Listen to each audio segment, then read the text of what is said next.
Okay, so you know that feeling right when you're like really trying to wrap your head around something huge, something that feels like it's like fundamentally reshaping the world as we know it. Yeah. But then you're faced with like this mountain of super dense academic papers. Oh, yeah.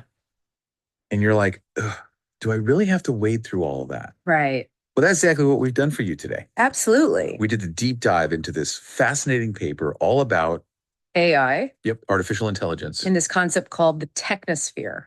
You got it. And trust me, for anyone trying to understand like where we're headed in the future, this is pure gold. Oh, it really is. It's Yeah. so insightful. Think of the technosphere, like this vast interconnected web of everything humans have created. Right. It's all the technology we've built, the massive infrastructure that powers it all, and even how all of us fit into that picture. Yeah. It's like the human made world layered right on top of the natural one. Exactly. And the paper we're diving into today really digs deep into how AI is becoming like woven into this fabric. And what that could mean in the long run. So our mission today is to really get a grip on this idea. Yeah. That superintelligence might not just be some standalone AI in the future, but that it could actually emerge from this crazy complex system of tech and society. Right. The Technosphere. Exactly. Yeah. And the big question for all of us is, what does that possibility mean for how we should be thinking and acting right now? That's the key. Okay, let's unpack this thing. All right. So the paper starts by looking at where the Technosphere is right now.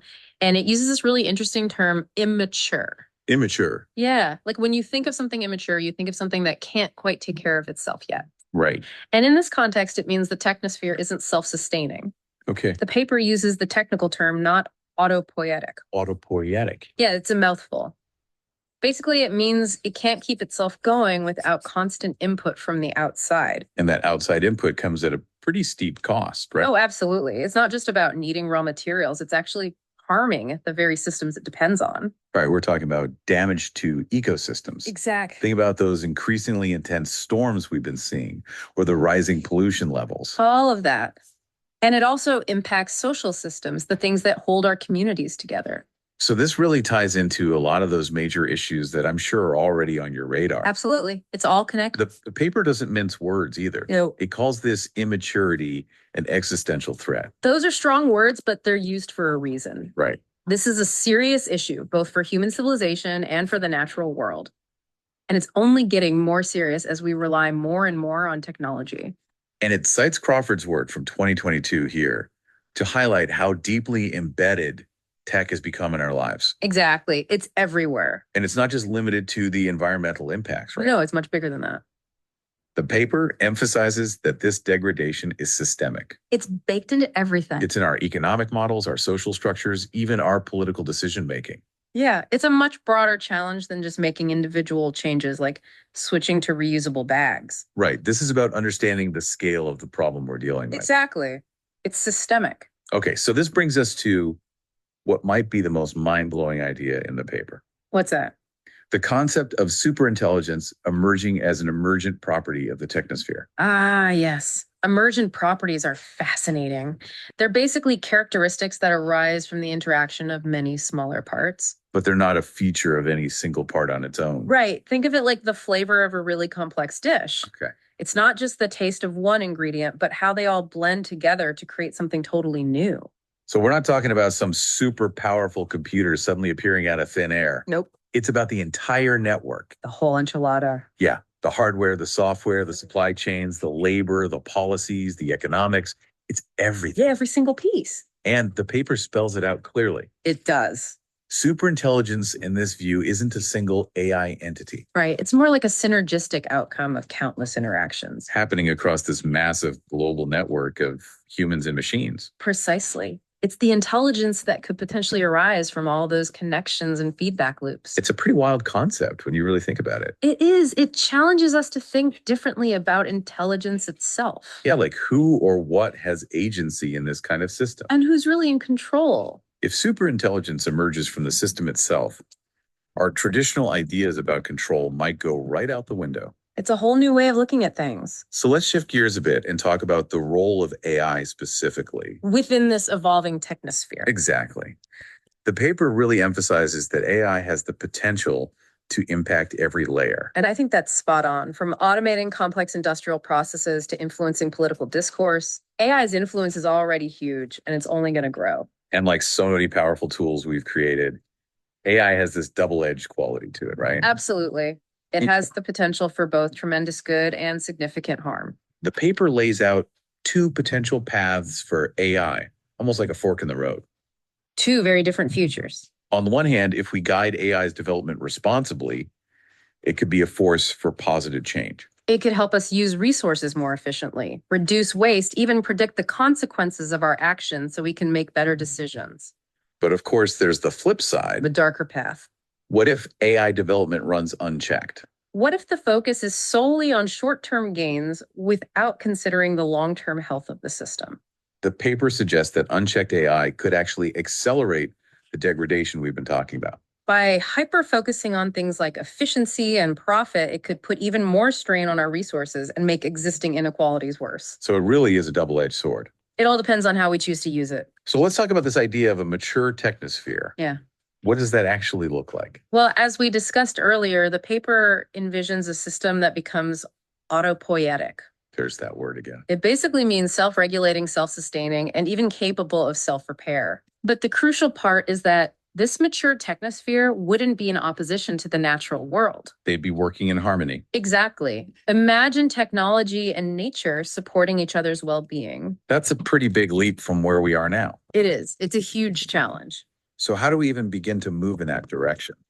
Well, the paper is clear about this. It requires a massive global effort. Global effort. We need treaties, political will, international cooperation. This is bigger than any one nation or corporation. It demands a coordinated worldwide approach. So what kinds of things would these global agreements need to address? The paper points to a few key areas. Like what? Things like setting clear limits on resource consumption, really cracking down on environmental damage like carbon emissions and pollution, and developing strict standards for new technologies. Standards that consider their long-term impacts. Exactly, not just the immediate benefits. Yeah. What's really interesting is the emphasis on a mature technosphere not being able to degrade the systems it depends on. Right, like a sustainable system wouldn't undermine its own foundation. Precisely. So technological progress has to be fundamentally linked with environmental responsibility and social justice. It can't just be about economic growth at any cost. So where does AI fit into all of this? That's a great question. The paper lays out some really specific roles that AI could play in helping us build this mature, sustainable technosphere. So AI is a force for good. Exactly. Give me some concrete examples. Okay, well, one key area is resource management. AI could help us optimize how we use natural resources and dramatically reduce waste across the board. Okay. Think agriculture, manufacturing, energy systems, all of that. Another crucial area is environmental monitoring. Right. AI-powered systems could give us much earlier and more accurate warnings about potential environmental problems. Giving us more time to react. Exactly. And perhaps most fascinatingly, the paper suggests a role for AI in autonomous decision-making. Autonomous decision-making. Yeah, in complex areas like resource distribution, energy management, even conservation strategies. So AI making big decisions. With human oversight, of course. Yeah. Which brings up the issue of control again. It always comes back to that. Who sets the priorities for these AI systems? This is where frameworks and guidelines become so important. To make sure those decisions are aligned with our values. Absolutely. The paper stresses that AI needs to be aligned with the goals of sustainability and equity. And that means transparency. So we understand how these systems work, accountability. So there are clear lines of responsibility and inclusivity. So everyone's needs are considered. So not just the needs of the privileged few. No, everyone, including marginalized communities and even the natural world. This is a massive undertaking for sure. No doubt about it. Now the paper goes a step further and starts to explore what it would mean to coexist with superintelligence. Given that it could emerge from this complex, interconnected system. Right. It outlines some foundational ideas for that kind of future. What are they? Well, the paper proposes 3 core principles for harmonious coexistence. Okay, let's hear them. The first is alignment. This means ensuring that any superintelligent systems that emerge share our core ethical values. So that they're not off doing their own thing. Exactly. They need to be aligned with our goals and prioritize the well-being of the planet and all its inhabitants. Which means we need to figure out what those values are. And agree on them globally. Yeah. The paper talks about the need for transparent, globally accepted frameworks for value alignment. Getting the whole world to agree on ethics, that sounds like a challenge and a half. It won't be easy, but it's essential. What's the second principle? The second principle is collaboration. Collaboration between humans and superintelligence. Exactly. We need to create symbiotic relationships where superintelligence augments our abilities rather than replacing us. What's about working together? Think of AI helping us make breakthroughs in areas like medicine, climate science, space exploration, all those big challenges that are currently beyond our reach. And the third principle? Adaptability. Adaptability. This recognizes that the emergence of superintelligence is likely to change our societies in profound ways. So we need to be ready for that. We need to be flexible and willing to adapt in areas like education governance, even the nature of work itself. So the three principles are alignment, collaboration, and adaptability. Those are the keys to coexistence. Makes sense. Now, the paper also brings in some philosophical perspectives to inform this idea of coexistence, right? It does. It specifically mentions Sufi philosophy and Dharmic philosophy, although it delves deeper into the Sufi perspective. Okay. The main idea here is to see AI and potentially superintelligence as part of the interconnectedness of all creation. Interesting. So instead of seeing AI as something separate or even threatening, it's seen as an integral part of the web of existence. Exactly. The Sufi perspective encourages us to integrate AI into the spiritual and ecological fabric of our world, rather than seeing it as something alien or disruptive. Right. It emphasizes humility, recognizing the limits of our own human understanding, and prioritizing technologies that promote harmony with both nature and human society. And the focus is on using AI for service, not domination. Exactly. Using it for the common good rather than for exploitation. It's about creating balance. I like that. A tool for service, not domination. So how does this translate into the actual development of AI? Well, the paper talks about a heart-centered approach inspired by Sufi teachings. Heart-centered approach. It's about guiding AI development with compassion and respect for all forms of intelligence. Whether biological or artificial. Exactly. It's about embedding care and ethical responsibility into the very core of these technologies. So that ultimately they serve to preserve the natural world. And uphold our ethical obligations. It's not just about cold logic and algorithms. It's about weaving empathy and responsibility into the very fabric of AI. And this connects with that idea of non-anthropocentric views of intelligence that we touched on earlier. It absolutely does. The paper cites the work of Holm and Banerjee, who argued that intelligence can manifest in forms that are completely different from our own human intelligence. So machine intelligence might be a distinct kind of intelligence. With its own unique characteristics and potential.